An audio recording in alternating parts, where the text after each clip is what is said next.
کتونکو زموږ یوټیوب چینل ملاکن ټي وي سبسکرایب کړئ او په بیل آیکن کلیک کړئ چې زموږ خوندور او معیاري پښتو پروګرامونه تر تاسو په وخت دررسي.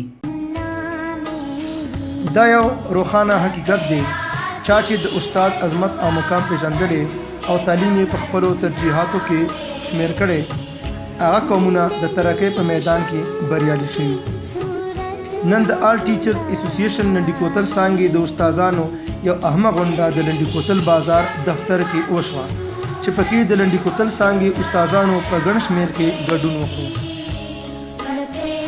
هغوی په ایمني سینیټر او انتظامیه غږ وکړو چې په ایجوکیشن ډپارټمنټ کې د بې ځایه لاسوهنې نه ډډه وکړي او د هغوی نه یې غوښتنه وکړه چې د نوي ټاکل شوي استادانو اسوسییشن سره د مرسته او ملګرتیا وکړي چې د درس و تدریس دا سلسله بغیر د سخند نه پرمختګ وکړي.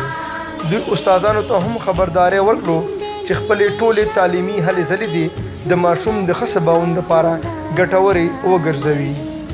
سیف افریدي، ملاکن نیوز، لنډي کوتل.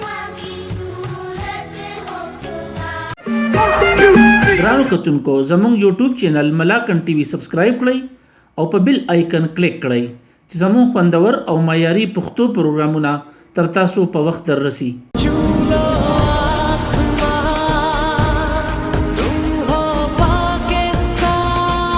Hi, this is my school. Please come in. What you are wondering what we have in my school? Come, follow me. This is my classroom and she is my favorite teacher. She works very hard with us. We learn with new methods.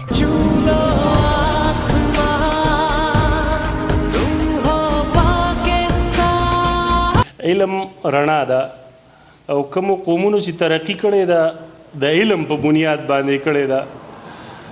په درګۍ سیمه چې په تعلیمي حالت باندې ډېره زیاته پاسمانده ده او مونږه په دې خیال باندې دلته د مای سکول په نوم باندې سیستم متعارف کو چې زمونږ د علاقه چونکې د تعلیمي دنیا باندې ډېره زیاته پاسمانده ده چې مونږ دلته هغه فیسیلیټیز خلکو له ورکو، هغه تعلیمي معیار ورکو خلکو له. د عالمي دنیا د خو تعلیمي ادارو دی. And my friend loves to argue a lot, so she is in debating society. And look, the playground is filled with our future players.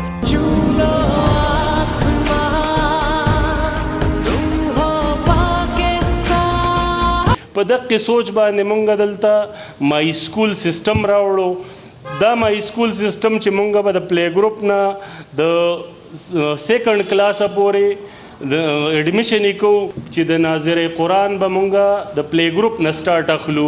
د 5م کلاسه پورې به ان شاء الله دلته ماشومان د قرآن حافظانی. څنګه مونږ دلته انجینیر تیارو، ډاکټر تیارو چې هغه د انجینیر او ډاکټر سره سره د قرآن یو ښه مدرس می. This is Quran class. I like to act, so I'm in drama club. او مونږه دی والدینو ته دا پیغام ورکو چې مونږه د ښې دنیا سره سره ښه آخرت دا زمونږ په ترجیحاتو کې دی. دقه زمونږ سوچ دی.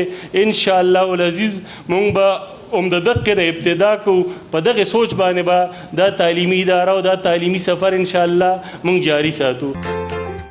We have different societies to enhance our skills. By the way, I am Aisha and this is my school.